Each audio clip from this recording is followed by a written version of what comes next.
texto dessa manhã.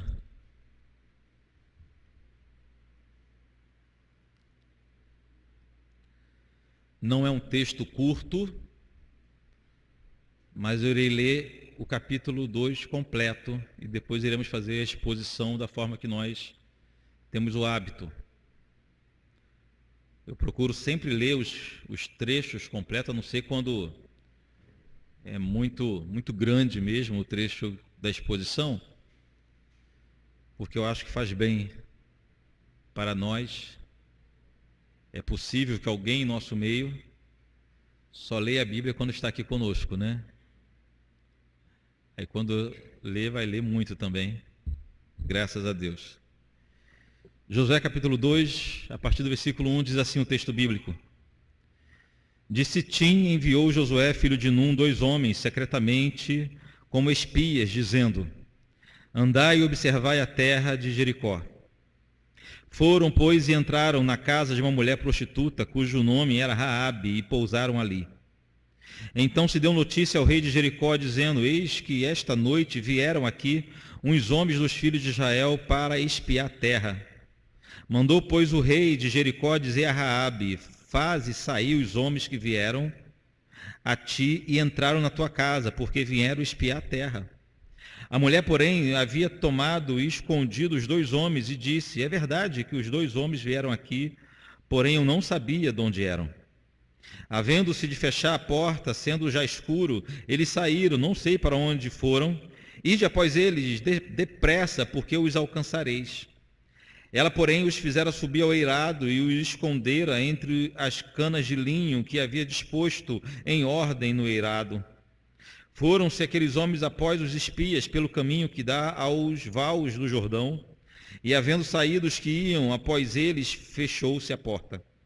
Antes que os espias se deitassem, foi ela ter com eles ao eirado, e lhes disse: Bem sei que o Senhor vos deu esta terra, e que o pavor que infundis caiu sobre nós, e que todos os moradores da terra estão desmaiados, porque temos ouvido que o Senhor secou as águas do Mar Vermelho diante de vós, quando saíes do Egito, e também o fizestes e também o que fizestes aos 2 reis dos amorreus, Zeon e Og, que estavam além do Jordão, os quais destruístes. Ouvindo isto, desmaiou-se o coração, e ninguém mais há ânimo algum, por causa da vossa presença. Porque o Senhor, vosso Deus, é Deus em cima nos céus e embaixo na terra.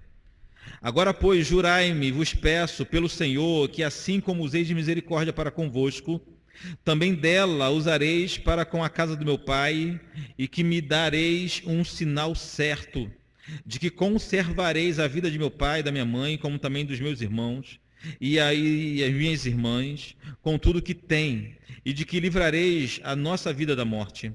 Então lhes disseram os homens: A nossa vida responderá pela vossa, se não denunciardes esta nossa missão.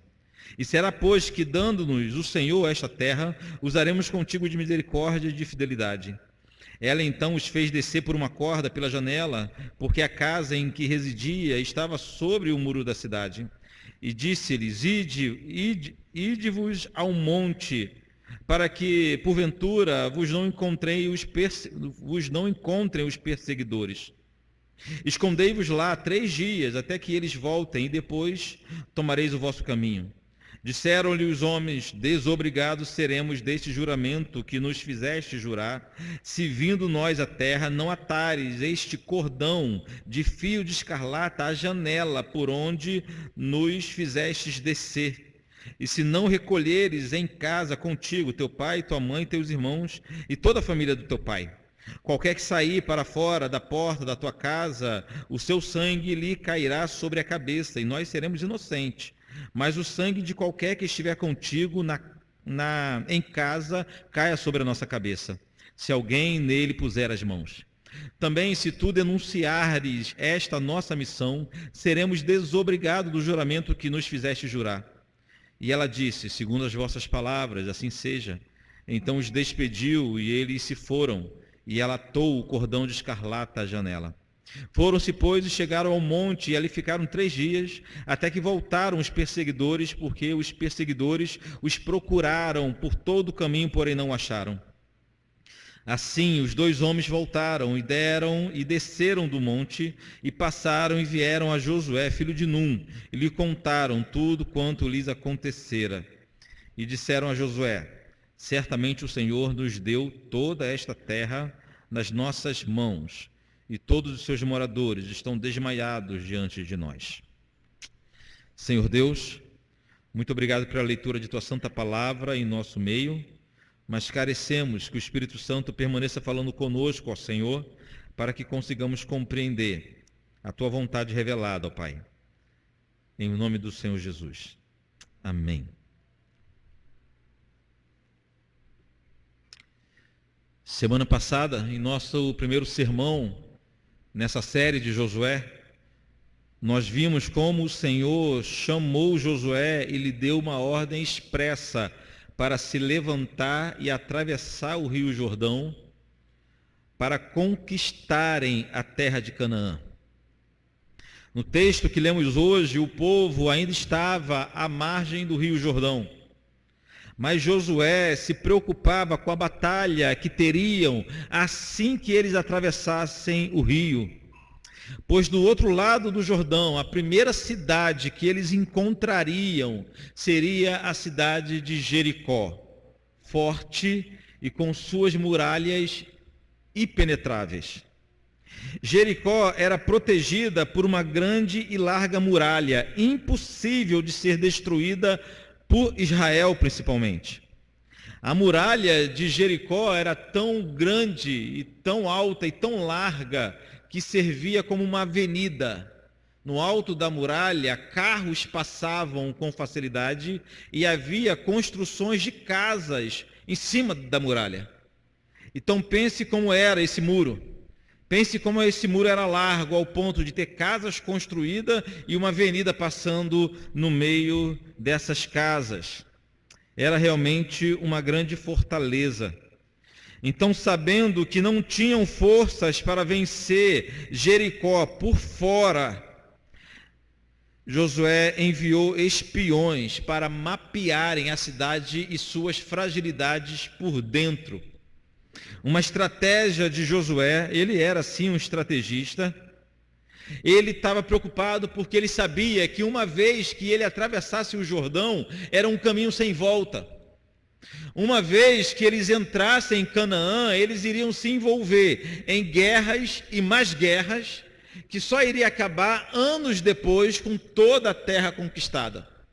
Então Josué sabia que estava entrando numa missão dificílima. Por isso ele faz isso. Ele manda espiões para conhecerem a cidade de Jericó e procurar algum tipo de fragilidade, uma forma deles vencerem, deles conquistarem aquela cidade, porque por fora, para eles, era impossível. Impossível. Os muros de Jericó talvez seja o maior exemplo que nós temos de fortaleza de verdade, de algo impossível de ser rompido, algo impossível de ser vencido, sobretudo para Israel. Era um povo lutando, irmãos, não era um exército lutando.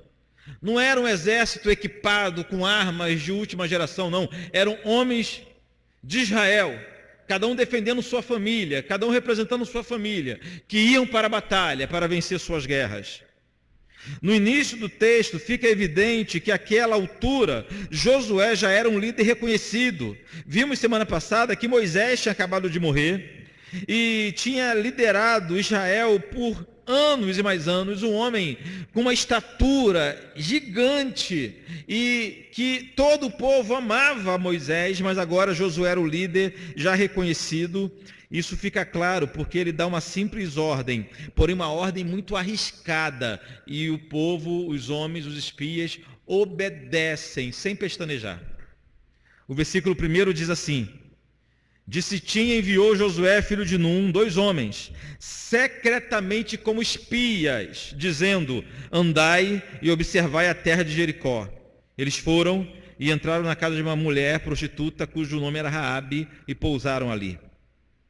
Irmãos, Sitim que essa cidade ou essa região citada no início do versículo ficava de frente para Jericó, porém do outro lado do Rio Jordão. Eram cidades vizinhas, separadas somente pelo rio. Então, de um lado do rio, Josué já avistava Jericó.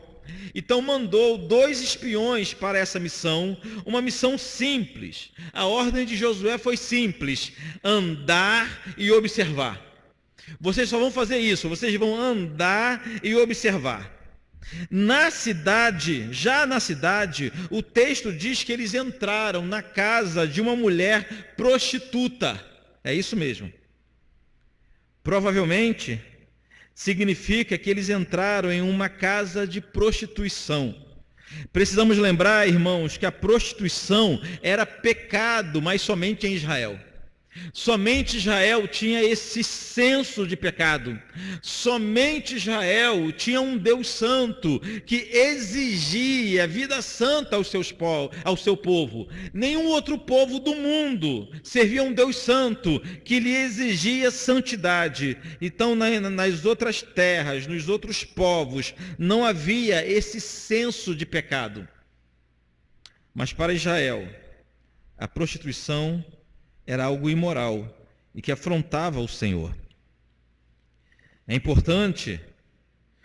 importante é que não há no texto nenhuma evidência sequer que indique que os israelitas foram em busca de prostituição na casa de Raabe. Não. Nesse contexto, irmãos, o mesmo lugar poderia facilmente servir como casa de prostituição, mas também como hospedaria. Tudo no mesmo lugar. Praticamente todos os viajantes que passavam naquela região ou em qualquer uma outra cidade procuravam um lugar como esse, ou para prazer ou para descanso. E aqui não era diferente. O fluxo que havia naquela casa de Raabe, homens de fora ali frequentando aquele ambiente, como homens de dentro da cidade também, frequentando aquele ambiente, era o lugar ideal para que os espias de Josué ficassem sabendo das informações, dos detalhes a respeito da cidade. Nesse ponto, o texto bíblico nos apresenta essa mulher chamada Raabe. Preste atenção em Raabe. O texto bíblico, e aqui é uma dos sinais de que a Bíblia é altamente confiável. A Bíblia não esconde a parte, digamos assim, a parte podre dos seus personagens, nem de Raabe, nem de mais ninguém. Se a Bíblia fosse escrita por alguém com intenções de formular histórias de heróis, os heróis da Bíblia teriam somente boas histórias para contar. Mas na Bíblia a gente encontra os personagens bíblicos com todas as suas falhas, com todas as suas fragilidades, os grandes pecados, as grandes iniquidades dos personagens bíblicos são narrados na Bíblia também. A Bíblia não esconde. Então a Bíblia diz com todas as palavras que essa mulher era uma prostituta. Na verdade, observando o texto, podemos concluir que Raabe era dona de uma casa de prostituição. A casa de Raabe ficava em cima do muro da cidade. Ela não morava sozinha, ela morava com seus pais, seu pai, sua mãe, seus irmãos e irmãs moravam com Raabe e possivelmente todos eles viviam da prostituição de Raabe.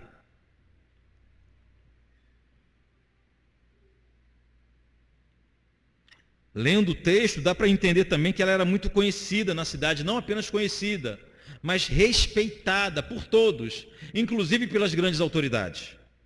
A reação dessa mulher à presença dos israelitas foi surpreendente, pois mesmo ela sabendo que eles eram espiões de um povo inimigo, Israel era um povo inimigo, mas mesmo sabendo disso, ela deu refúgio para aqueles homens, não apenas deu refúgio, mas os protegeu. Olha o versículo 2. Então se deu notícia ao rei de Jericó, dizendo: eis que esta noite vieram aqui uns homens dos filhos de Israel para espiar a terra. Mandou, pois, o rei de Jericó dizer a Raabe: faze sair os homens que vieram a ti e entraram na tua casa, porque vieram espiar a terra. Irmãos, alguém viu e reconheceu os israelitas e viram que eles entraram na casa de Raabe e foi correndo, obviamente, contar para o rei. Sempre tem um fofoqueiro à espreita, observando as coisas acontecer, né? Não tinha câmera, e nem precisava de câmera de monitoramento. Tinha alguém tomando conta da vida alheia, em especial da vida de Raabe. Tinha alguém tomando conta da casa de Raabe. Entrou ali 2 israelitas. Mas, irmãos, há 2 pontos importantes somente nesse trecho.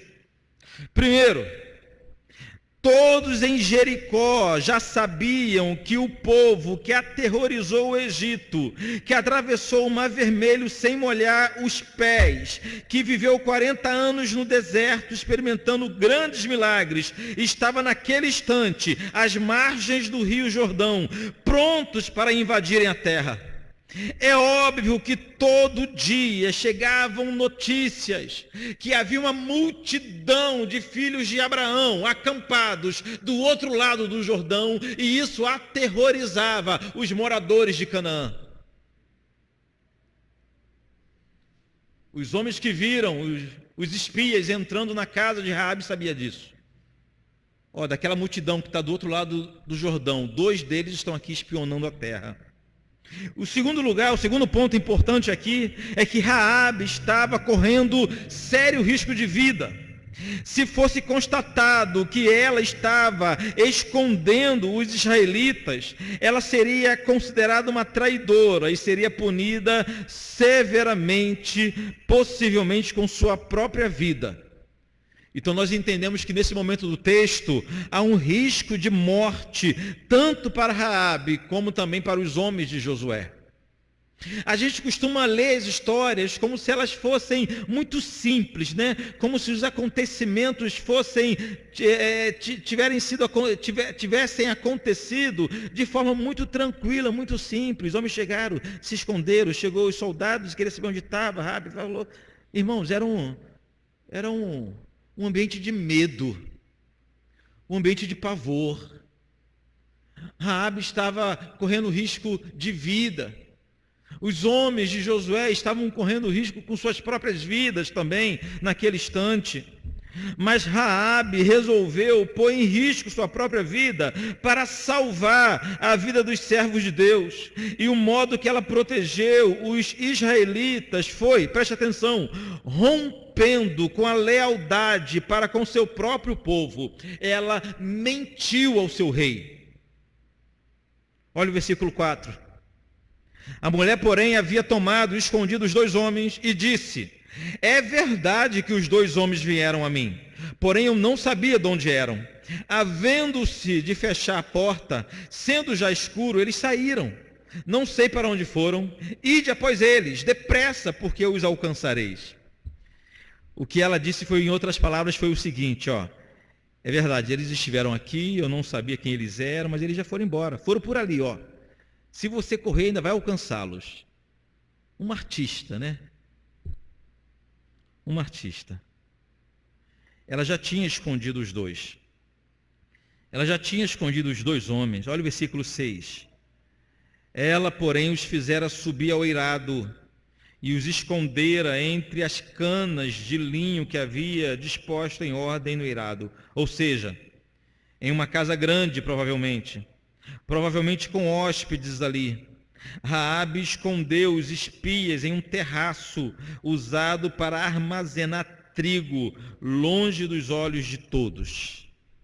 Por isso que eu digo que podemos concluir que foi um momento de grande apreensão. E se os emissários do rei não acreditassem nas palavras de Raabe? E se eles decidissem entrar e procurar os homens? E se alguém denunciasse os israelitas, o fim poderia ser muito trágico para os 3, ou para toda a família até. Mas como eu já disse, aparentemente, ela era muito respeitada na cidade. Os homens acreditaram plenamente em sua palavra. Sempre aqui nesse ponto levanta-se uma questão a respeito da mentira de Raabe. Os homens de Israel foram salvos porque alguém mentiu. Levanta-se uma questão a respeito da validade da mentira em algumas ocasiões. Irmãos, Raabe não tinha, como eu já disse, o santo Deus como referência. Raabe ainda vivia no contexto, ainda tinha os conceitos, os valores de um povo pagão. Então nós não podemos tomar a mentira de Raabe como pretexto para de vez em quando a gente usar a mentira como instrumento também de livramento em alguns casos. Não é o caso e também não é isso que o texto bíblico se propõe a nos ensinar. Vamos dar prosseguimento. Olha o versículo 7, o que diz. Foram-se aqueles homens após os espias pelo caminho que dava aos vales do Jordão, e havendo saído os que iam após eles, fechou-se a porta. Esse versículo foi escrito em nossa versão de uma forma complicada de se entender, né? Quando o texto diz que foram-se aqueles homens, está falando dos emissários do rei. Após os espias, nos passa a ideia de que os espias tinham saído da casa de Raabe, mas não foi isso que aconteceu. O que o texto quer dizer, na verdade, é que eles foram à procura dos espias pelo caminho. Na nova versão internacional, esse versículo fica mais fácil de ser compreendido. Eu vou ler para os irmãos na NVI, o versículo 7. Diz assim: os perseguidores partiram atrás deles pelo caminho que vai para as passagens do Jordão. Então fica claro aqui que eles saíram achando que estavam perseguindo os espias de Josué, mas os espias estavam escondidos, conforme Raabe os escondera. Irmãos, passado o susto, depois que os emissários do rei foram embora, Raabe e os dois espias tiveram um diálogo, que agora sim é o ponto central desse texto. É a parte mais importante desse texto. E tudo começou com uma surpreendente confissão da prostituta Raabe, no versículo 8. Olha o versículo 8. Antes que os espias se deitassem, foi ela ter com eles no eirado. E lhes disse: bem sei que o Senhor vos deu esta terra, e que o pavor que infundis caiu sobre nós, e que todos os moradores da terra estão desmaiados.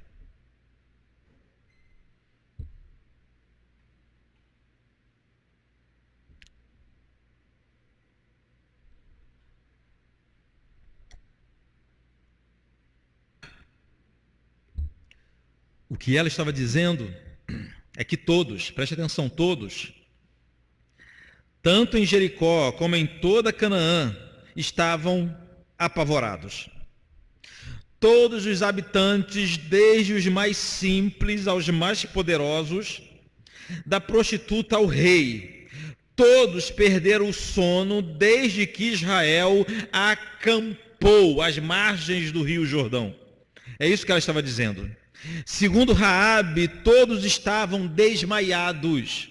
Desmaiados aqui tem o sentido de amolecidos, derretidos pelo pavor que sentiam por estarem no caminho de Israel. Era apavorante. Eles ouviram falar de tudo que Deus estava fazendo na vida, na história de Israel, e isso apavorou o coração de todos eles, ao ponto de Raabe dizer que todos os moradores estavam desmaiados naquele momento.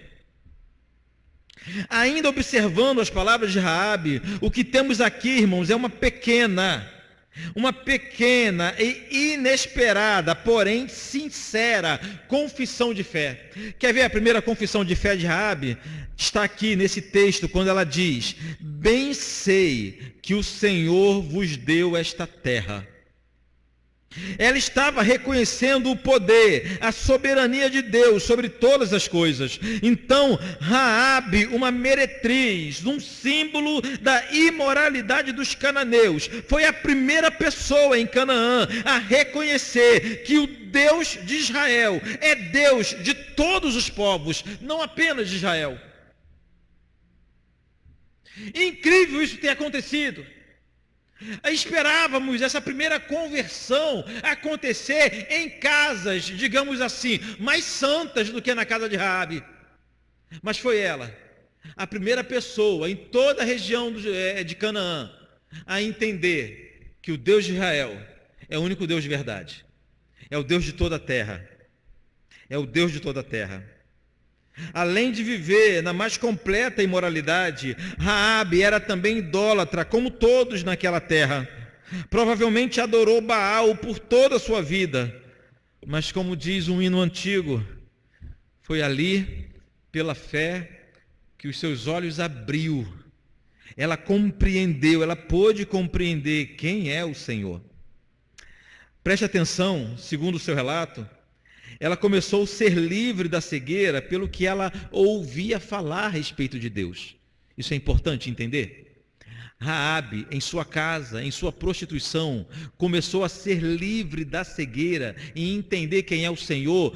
É a partir do que ela ouvia falar a respeito de Deus. Então já era verdade que a fé vem pelo ouvir. A fé vem pelo ouvir. Olha o que diz o versículo 10. O versículo 10. Porque temos ouvido, eu vou repetir, temos ouvido que o Senhor secou as águas do Mar Vermelho diante de vós, quando saíes do Egito, e também o que fizestes a 2 reis dos amorreus, Zeon e Og, que estavam além do Jordão, os quais destruístes. Ou seja, a conversão de Raabe aconteceu porque ela ouvia falar das grandes obras de Deus. Raabe percebeu que o Deus de Israel não era um Deus de madeira, de barro, ou até mesmo de ouro, porém inoperante na história, como os deuses cananeus, não. Os grandes milagres que Israel viu, os grandes livramentos que Israel viveu, as grandes vitórias alcançadas por Israel serviam de testemunho para as nações que somente Israel tem um Deus de verdade e que o Deus de Israel é o único Deus na história que trabalha em prol do seu povo. Raabe citou apenas 2 episódios: a abertura do Mar Vermelho e a destruição de 2 reis amorreus, ainda antes de chegar no Jordão. Mas é possível que tanto Raabe como todas as outras pessoas de Jericó e das outras cidades da região de Canaã soubessem muito mais a respeito das maravilhas que o Senhor estava operando na vida de Israel. Os milagres que aconteceram com Israel no deserto jamais se tem registro novamente. Foram coisas absurdas, coisas difíceis de acreditar. Jamais se ouviu falar do Mar Vermelho se abrindo, jamais se ouviu falar do Rio Jordão se abrindo, jamais se ouviu falar de água fluindo da rocha, jamais se ouviu falar de um povo passar 40 anos no deserto, sendo alimentado por maná que caía do céu e por carne que caía do céu. Jamais se ouviu falar em nada disso. Em coluna de fogo durante a noite, na nuvem da presença do Senhor durante o dia. Jamais se ouviu falar nesses sinais. E esses sinais apavoravam aqueles homens da região de Canaã. Não apenas apavoravam. Ouvir falar o que o Senhor estava fazendo converteu o coração da prostituta Raabe. E quem foi o mensageiro? Quem evangelizou Raabe? Quem foi o missionário? Os próprios pagãos. Cada vez que alguém chegava lá na casa dela e contando o que estava sabendo, imagina a cena. Você sabe da última?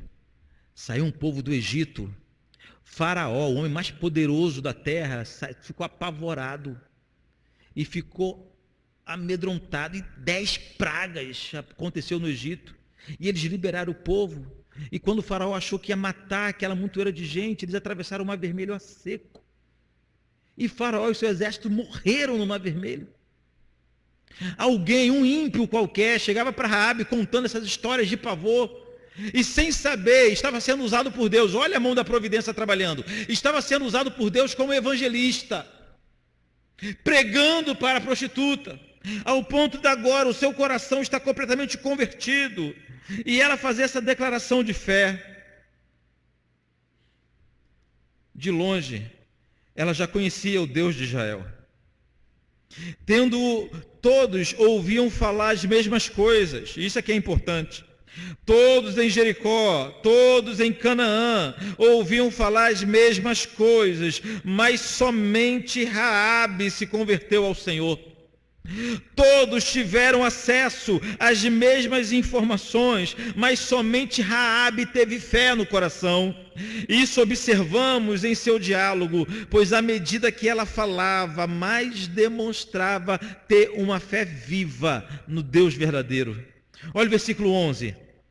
O versículo 11 diz assim: ouvindo isto, ou seja, ouvindo tudo que ela ouvia falar a respeito do que Deus estava fazendo com Israel, ouvindo isto, desmaiou-nos o coração, e em ninguém mais há ânimo algum, por causa da vossa presença. Agora preste atenção, o que ela vai dizer agora, se isso não é uma confissão de fé, eu não sei mais o que é. Porque o Senhor, vosso Deus, é Deus em cima nos céus e embaixo na terra. Aleluia.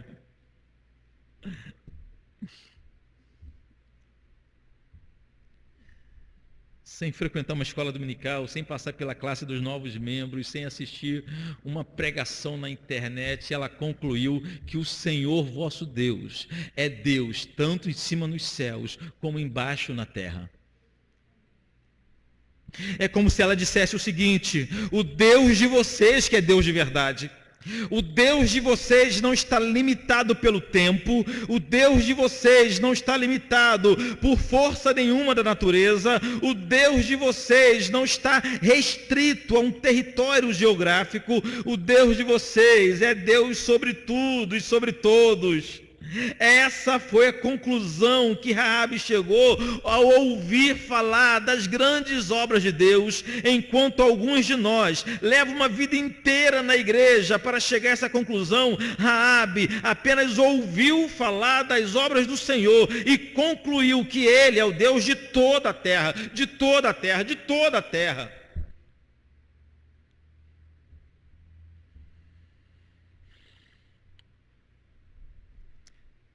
Primeiro sinal de conversão, uma confissão genuína e verdadeira. Uma confissão bíblica verdadeira é o primeiro sinal de conversão.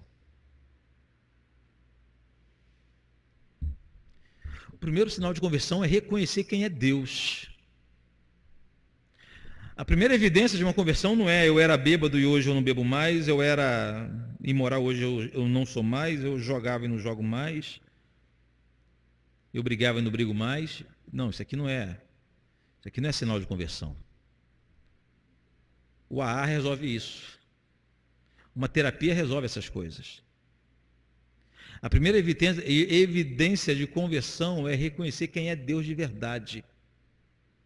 Não é um colega de escola, não é o homem, não é o cara lá de cima, não é o eterno, não é nada disso. É Deus de verdade. É Jeová, Deus em cima dos céus e embaixo na terra. Seguindo, ela concluiu suas palavras tendo a única reação que um pecador pode ter ao crer em Deus. Raabe clamou por misericórdia.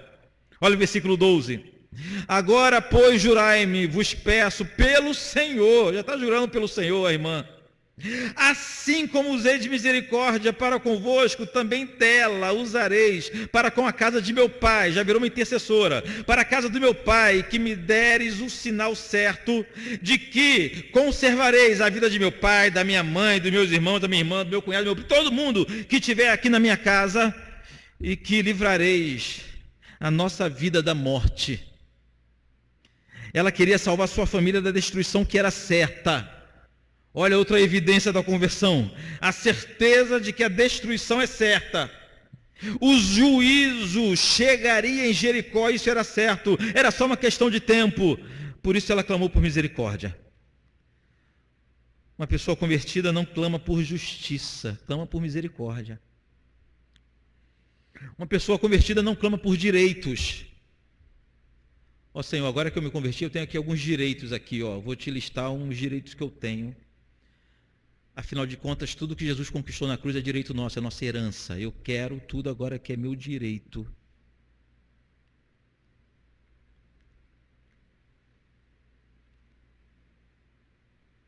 Os homens concordaram. E eles fizeram um acordo ali. Raabe não os denunciaria e eles poupariam a família toda de Raabe quando destruíssem Jericó. Ela providenciou uma forma deles descerem de corda pelos muros da cidade, já que a casa dela era situada em cima do muro, como eu disse com os irmãos. Mas antes de partirem, eles deram uma importante instrução a Raabe. Olha do versículo 17 ao 19. Disseram-lhe os homens: desobrigados seremos deste teu juramento que nos fizeste jurar, se vindo nós à terra não atares este cordão de fio de escarlata à janela por onde nos fizestes descer, e se não recolheres em casa contigo teu pai, tua mãe, teus irmãos e toda a família de teu pai, qualquer que sair para fora da porta da tua casa, o seu sangue lhe cairá sobre a cabeça, e nós seremos inocentes. Mas o sangue de qualquer que estiver contigo em casa caia sobre a nossa cabeça, se alguém neles puser a mão. Ou seja, se ela quisesse ser salva de verdade, teria que cumprir algumas ou obedecer algumas exigências. Raabe deveria pendurar em sua janela um fio de escarlata, como diz no texto que nós lemos, ou, literalmente, uma corda vermelha. A corda vermelha amarrada na janela era um sinal que aquela casa inteira, não apenas Raabe, tinha uma aliança com Israel. Quando toda Jericó fosse destruída, aquela casa seria poupada, porque ela teria uma marca, um sinal de que houve conversão naquele lar. Não havia nada mágico naquela corda vermelha. Não havia nenhum simbolismo mágico no fio de escarlata, nada disso. Era um sinal de que aquela família estava aliançada com os homens de Israel. A segunda exigência, Raabe deveria deter ou reter toda a sua família dentro de casa. Toda a família foi aliançada. Preste atenção.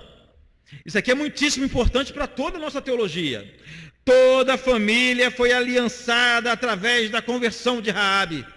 Toda a família foi salva da morte através da conversão de Raabe. Mas quem não estivesse dentro de casa, quando a destruição chegasse, seria morto. Havia promessa de salvação, havia promessa de livramento, mas para quem estivesse dentro de casa. Somente duas exigências.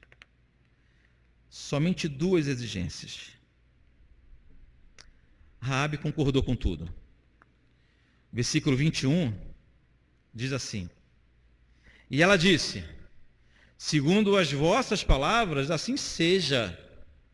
Então os despediu e eles se foram na mesma hora. E ela atou o cordão de escarlata à janela. Incrível a disposição dela em obedecer. Ela não quis correr o risco de deixar para botar a corda na janela mais tarde e esquecer. Foi uma ação imediata. Ela não sabia se a destruição viria amanhã ou depois ou daqui a 3 minutos.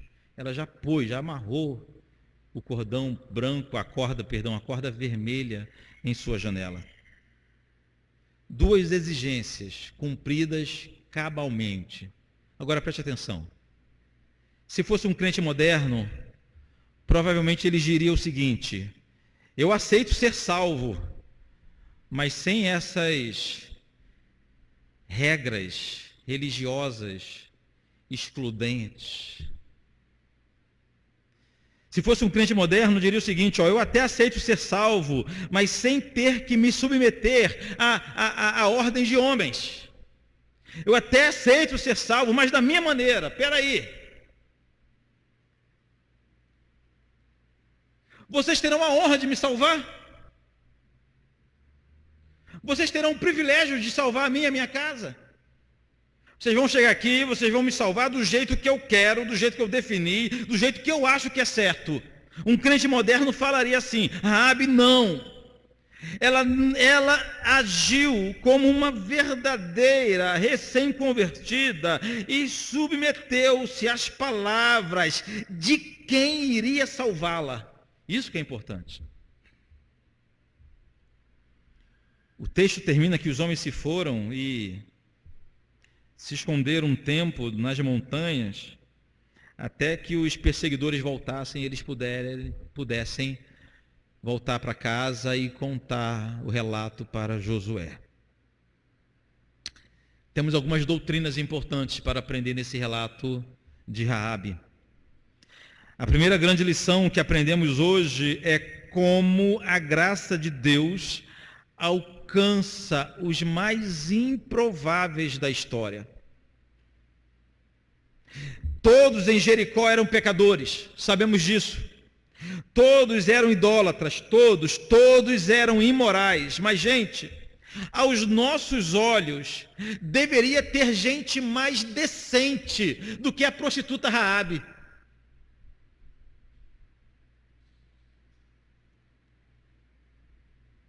Se nós tivéssemos que salvar alguém em Jericó, com certeza iríamos procurar entre os moradores de Jericó alguém que pelo menos não fizesse da imoralidade o seu ganha-pão, alguém que pelo menos não lucrasse com o seu pecado. A gente iria procurar. Mas como bem reconheceu o profeta Jonas, a salvação pertence ao Senhor. Ele salva quem Ele quer. Quem Ele quer. É verdade, deveria ter gente mais decente em Jericó que Raabe, deveria sim. Deveria ter gente aos nossos olhos mais inocente que aquela mulher. Mas Deus, Ele salva quem Ele quer. Deus, Ele salva quem Ele quer. A salvação pertence ao Senhor. Então é Ele quem decide quem salvar. E Ele decidiu converter o coração da prostituta mais conhecida de Jericó. E essa não foi a única vez que o Senhor agiu assim, salvando quem aos nossos olhos não merecia, quem menos esperávamos. Abraão, que viveu os seus primeiros 75 anos na idolatria, os terríveis ninivitas dos dias de Jonas, que aterrorizavam as nações, os odiados cobradores de impostos, Mateus e Zaqueu, o ladrão da cruz, o grande perseguidor Saulo, o terror da igreja primitiva, são apenas alguns exemplos da graça salvadora de Deus nos surpreendendo e alcançando os mais improváveis da história. Os mais improváveis. O Senhor não olha ou não olhou que Abraão era um idólatra igual todos lá em sua terra. O Senhor não olhou que os ninivitas dos dias de Jonas eram os homens mais terríveis dos seus dias. O que eles faziam era absurdo. Jonas tinha toda razão aos nossos olhos, pelo menos, de não desejar a salvação daquele povo. Os cobradores de impostos, Mateus e Zaqueu, eram considerados traidores, homens de Israel que resolveram trabalhar para César, para os romanos. E Saulo, quando o texto bíblico nos apresenta a figura de Saulo, diz que Saulo aterrorizava a igreja, invadindo as casas e arrastando. A imagem que a gente tem é que ele pegava homens e mulheres pelo cabelo e arrastava pelas ruas da cidade para serem mortos. Esse era Saulo. Mas todos eles foram salvos, todos eles foram alcançados pela graça de Deus, todos eles. Então a primeira lição é essa. A graça do Senhor alcança aqueles que nós achamos que são improváveis, os mais difíceis. Os mais difíceis. Aquele tipo de gente, aquele tipo de conhecido nosso, de parente, amigo, vizinho, que a gente nem evangeliza, que a gente acha que não adianta, não adianta. Ou melhor, não merece.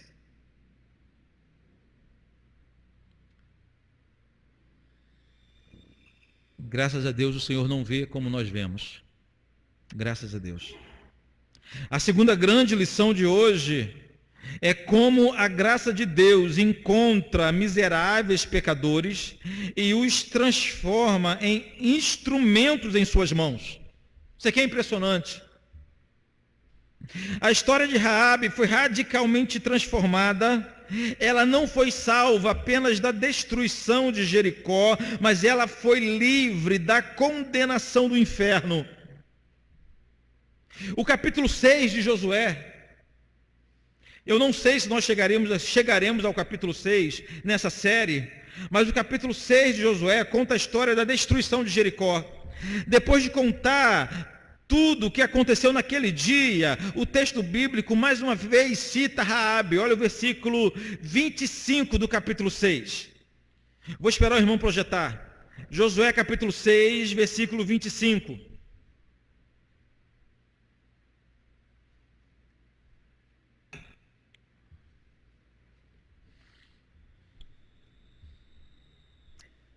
Mas Josué conservou com vida a prostituta Raabe e a casa de seu pai e tudo quanto tinha, e habitou no meio de Israel até o dia de hoje, porquanto esconderam os mensageiros que Josué enviara a espiar Jericó. Raabe não foi livre da destruição e depois abandonada para morrer à sua própria sorte. Raabe foi livre da morte e foi conduzida para habitar junto com os filhos de Abraão. Raabe então passou a viver no meio de Israel. Ela deixou de ser uma prostituta cananeia para tornar-se uma filha de Abraão. Que upgrade, não é verdade? Que diferença. A graça do Senhor transformou Raabe de prostituta a um exemplo de fé. Um exemplo de fé. O nome de Raabe até hoje brilha na galeria dos heróis da fé de Hebreus capítulo 11. Olha só o que diz Hebreus 11, 31. Pela fé, Raabe, a meretriz, não foi destruída com os desobedientes, porque acolheu com paz os espias de Jericó. Raabe é a única mulher que tem o seu nome na galeria dos heróis da fé. Raabe tem o seu nome junto com nomes como Abraão, como os grandes patriarcas, como Jacó, como Davi. Isso tudo porque ela ouviu falar do Senhor e brotou a fé no seu coração. Sua vida mudou para sempre. Para sempre. A graça do Senhor transformou uma pecadora perdida em um exemplo de fé. Somente a graça de Deus pode fazer isso. Todos em Jericó ouviram falar do Deus de Israel, mas somente Raabe creu no Deus de Israel, somente ela. É claro que isso foi a mão poderosa de Deus agindo. Nós acreditamos que a graça de Deus, ela é irresistível. Quem tem acesso à graça de Deus não tem como resisti-la, não tem como resisti-la. Quando nós falamos de eleição, falamos de predestinação, o fantoche, o espantalho que se criam aí, é que Deus pega os homens e faz dos homens de fantoche. E não é isso que a Bíblia nos ensina.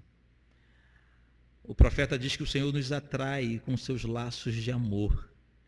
Não nos obriga a nada, Ele nos conquista com amor no coração. É a graça irresistível que, uma vez revelada, nós não conseguimos mais voltar atrás. Todos ouviam falar do grande Deus de Israel, mas a graça do Senhor alcançou somente Raabe com fé. O mais impressionante nessa história de Raabe é que, além dela hoje ter o seu nome na galeria dos heróis da fé, ela tornou-se uma das mulheres mais importantes da história. da história.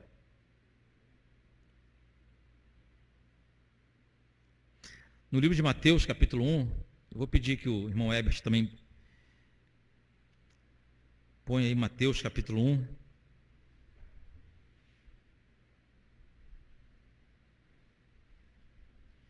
A gente vai ver como é impressionante o que a graça faz com os pecadores.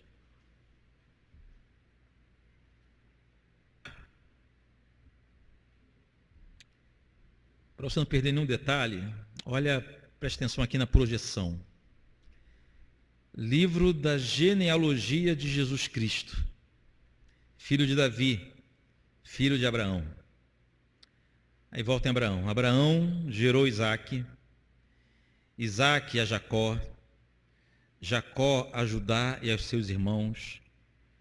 Judá gerou a Tamar, a Pérez e a Zerá.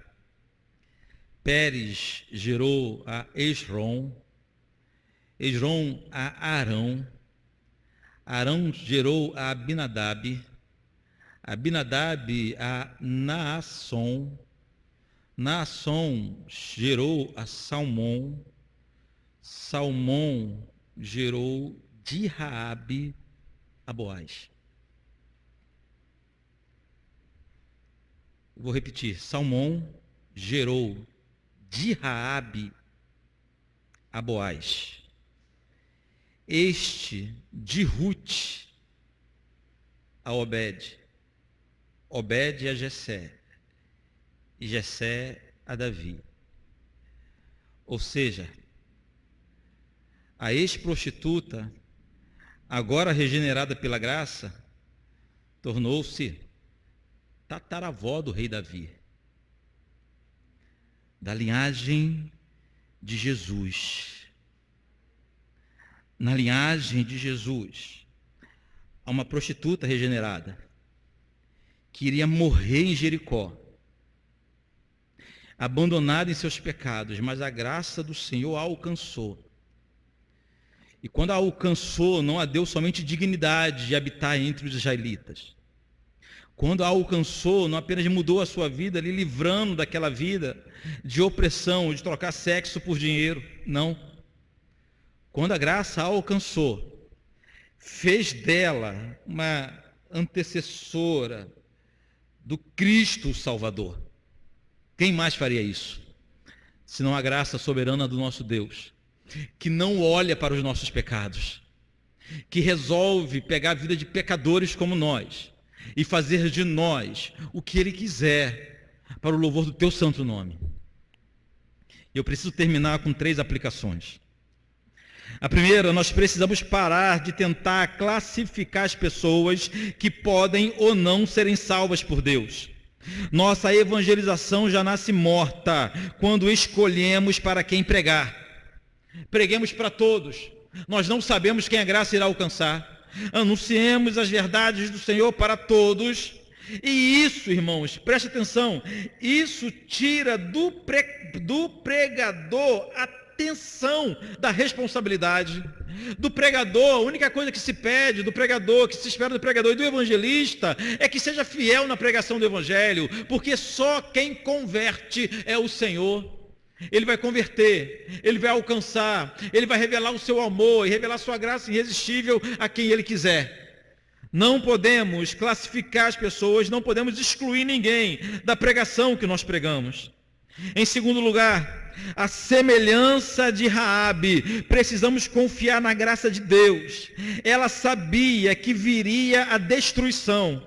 Ela sabia que os próximos dias seriam difíceis. Ela sabia que não tinha força alguma para vencer o dia mau. Mas ela só confiou na graça de Deus. Ela teve sua vida transformada. Não podemos esquecer que a graça do Senhor que nos sustenta, que a graça do Senhor que nos sustenta e nos susterá para sempre. Força nós não temos nenhuma para encarar os grandes desafios desse ano, irmãos, mas pela graça nós chegaremos ao final da nossa jornada, confiante só na graça. Raabe não podia confiar mais em nada. Não tinha um documento escrito. Não tinha. O homem falou o seguinte: pega uma corda vermelha, amarra na sua janela, que quando toda a cidade for destruída, você não será. E ela acreditou. E ela acreditou. Não sei se nós acreditaríamos. A gente ia botar até a corda vermelha, mas por via das dúvidas, podia sair correndo de Jericó, não é verdade? Confiamos na graça. Confiamos nas misericórdias do Senhor. Ainda que esse ano seja um ano muito difícil. Para finalizar, a semelhança dos dias de Raabe, nós também vivemos às vésperas do grande juízo de Deus sobre a terra, Nós não temos dúvidas, irmãos, que a qualquer momento o nosso Senhor irá rasgar o céu, irá vir nos resgatar. Não há dúvida em nós de que não falta mais nada, não falta nada. Só falta o santo Deus dar a ordem, e esse céu será fendido de norte a sul, e o nosso Cristo aparecerá em glória junto com os anjos, irá nos resgatar desse lugar, e trará juízo sobre a terra, e vai ser o fim da história. Nós é que nos esquecemos disso, não sei porquê. Vivemos como se nós fôssemos eternos nessa terra, mas a qualquer momento vai soar uma trombeta, nós ouviremos o nosso nome chamar, e iremos sair daqui para sempre, e será o fim de todas as coisas. É certo, é questão de tempo somente. Pode ser daqui a 200 anos, pode ser daqui a 1000 anos, pode ser amanhã, pode ser hoje à tarde. A grande pergunta é: quem nesse momento está confiando no Senhor e na graça do Senhor somente? O texto disse que Raabe teve que amarrar uma corda vermelha, ou na melhor versão, na versão preferida, um fio escarlate na janela de sua casa. É inevitável nós fazermos uma comparação do fio de escarlate, do fio vermelho na janela da casa de Raabe, com a marca do sangue de Cristo, que todo cristão precisa ter em sua vida. O juízo virá, o fim virá, a trombeta soará, esse céu será rasgado, e a diferença será se nós temos ou não a marca do sangue de Cristo em nós.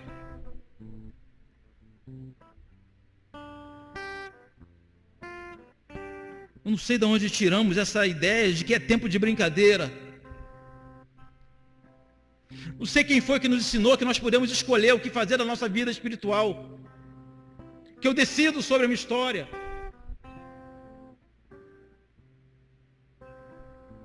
Lidamos com esse assunto como se fosse nós que escolhêssemos o dia e a hora. O Senhor Jesus falou que nem Ele sabe o dia e a hora, somente o Pai que está no céu. A destruição virá repentinamente.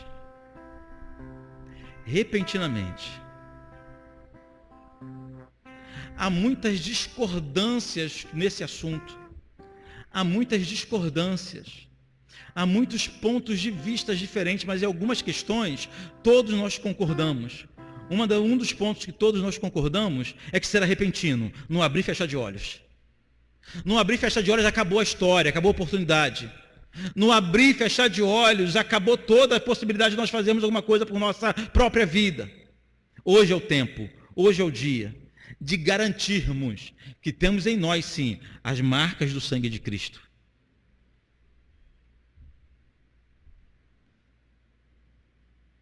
O raio da marca da promessa não serve para nada nesse momento. Nem sei que diacho é isso de marca da promessa. Eu sei que é a marca do sangue de Cristo. Isso eu sei.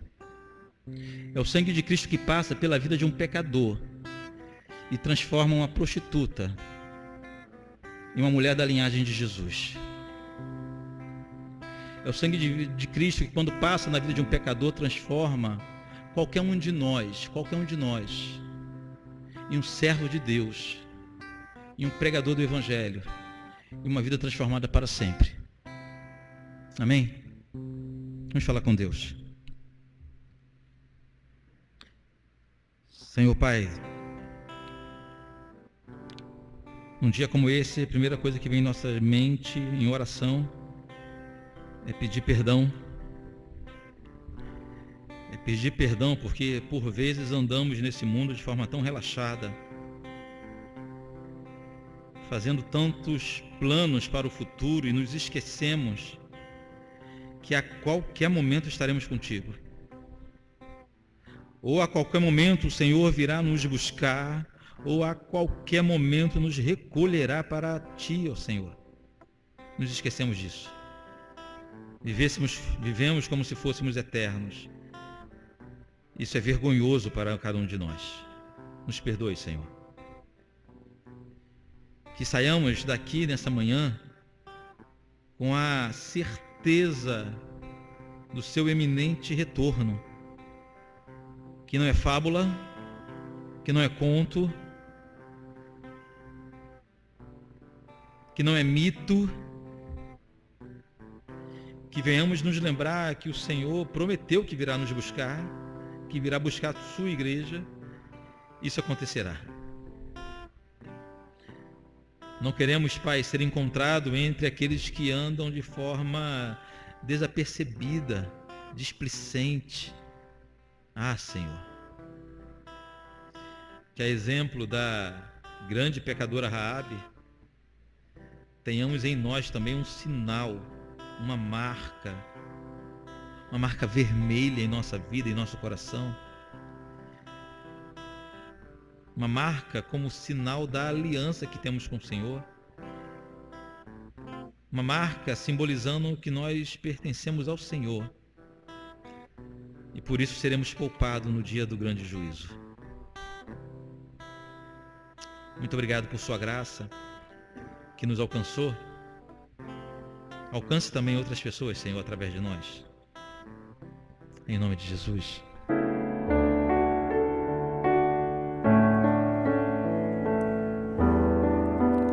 Em nada ponho a minha fé, senão na graça de Jesus, no sacrifício remidor, no sangue do bom Redentor.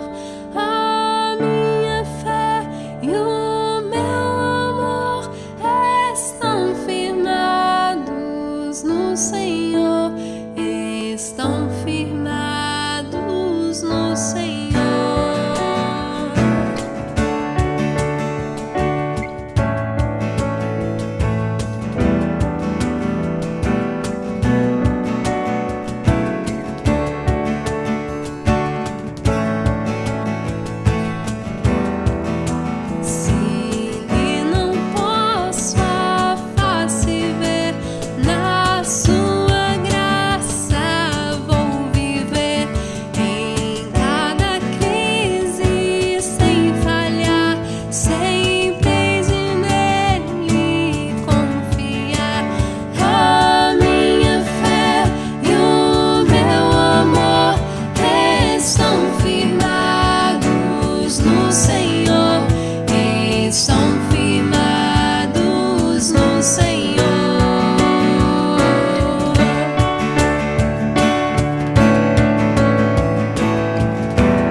estão firmados no Senhor.